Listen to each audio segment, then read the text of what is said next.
99.1 FM CKXS back once again for the All About Real Estate show here. And we join each and every Saturday our good friend Pete Allaer, who steps in today from Riverside Realty. Good morning to you, Pete. Good morning, Greg. How are you today? I am okay. Big day going on in the Wallaceburg area starting at 12 noon today with that May 16 thing. Yeah, absolutely. Hopefully everyone will do what they can and put some canned goods out on their porch, and the volunteers will find them and pick them up. You got it. I said earlier this week, it's kind of like the tooth fairy for adults. You take your canned goods, you put it on the front steps, and then magically they disappear, and you know you're helping someone good in the long run. Yeah, absolutely. It's great that this is organized, and it's going to a great cause, and it's always needed for sure. Yeah, indeed. So if you can, you have until 12 noon to put those canned goods out there, and they're getting collected right across the community today. So yeah, absolutely a good thing. I'm glad you brought it up.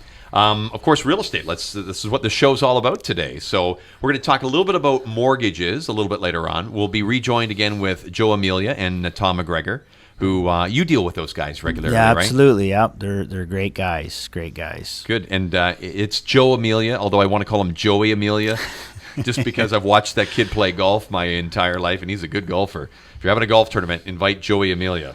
But yes, good to have Tom and Joe on board with the kind of legal side of things when it comes to real estate. And then we'll talk some mortgages a little bit later on today. We'll do that with Carrie Gray, who's joining us today. In the meantime, let's talk real estate.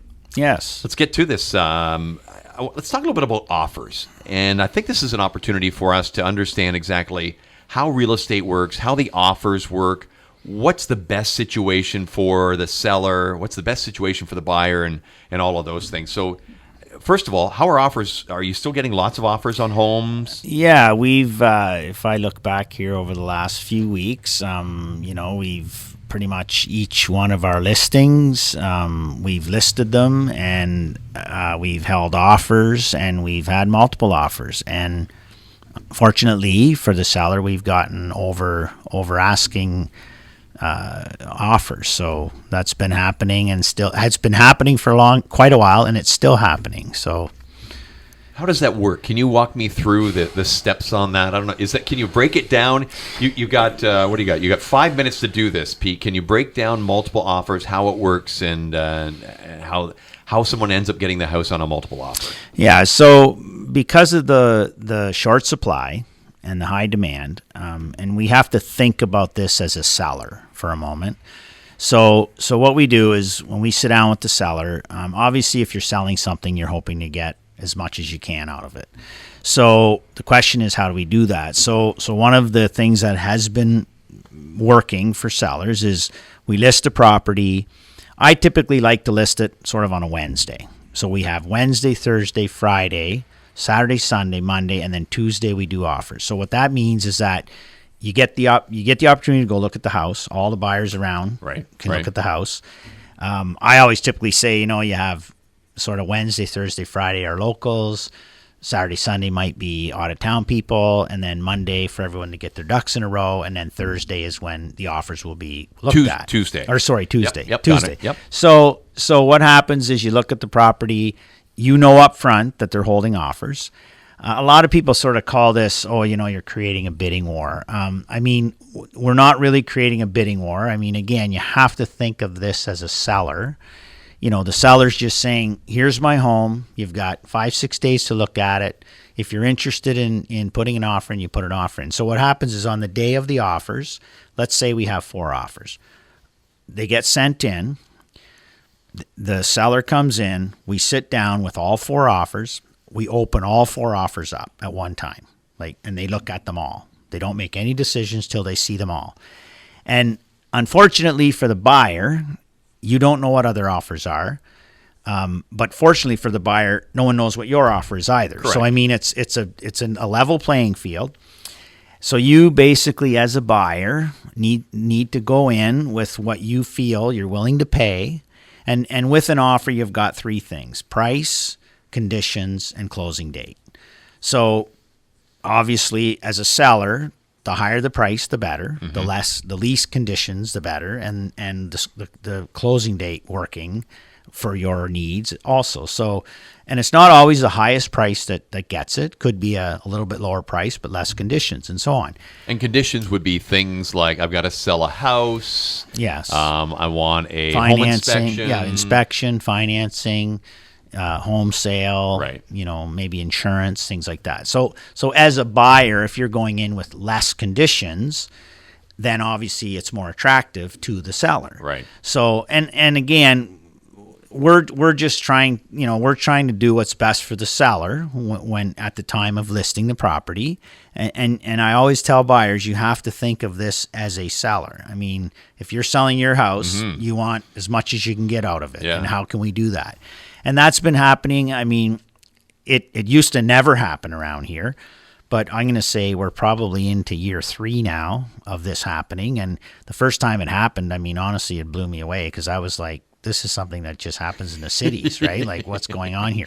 But it's happening, and it doesn't always work. I mean, it's not a foolproof thing. Like, I've had it where I've listed a house, we've held offers, and that day comes and there are no offers, right? Maybe there wasn't the demand that we thought there would be. So it's the one thing I've learned with real estate is just when you think you know what's going on, you're wrong. It's everything gets flipped over. I say the same thing about marriage, Pete. Same thing about marriage. Just when I think I got to figure it out, no, I don't. That's great information too. So that's kind of the multiple offer situation. Maybe before we wrap this up, best thing then that a buyer can do is probably to have all their ducks in a row to know what their financing is. Yes. What closing date it could be. If they can sell their house before they make an offer, I mean, that's always a plus too, right? Yeah. Or some people, if they're able to buy this property without selling their house, but if they have, if they're working with a good real estate agent, that person will be able to tell them, they'll say, hey, you know what, your house is very sellable.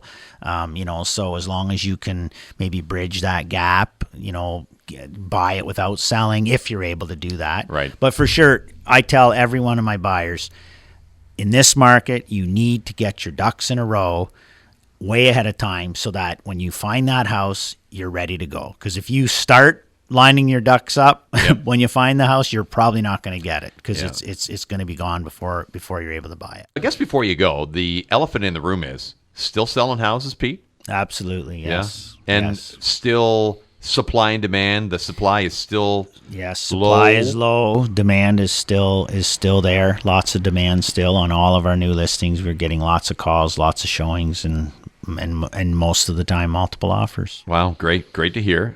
Great to hear for the sellers. Absolutely. And then I guess the other part, where's the price point? Still remaining strong. Still very strong. Good. Very strong. Yeah. I mean, there's been no slowdown in price. Good. That's all great news for those that are owning a house in the market. So that's good. Speaking of owning a house, do you have a house that's for sale today that people should probably take a look at? I have a new listing, or I got a listing, I guess it was on Wednesday.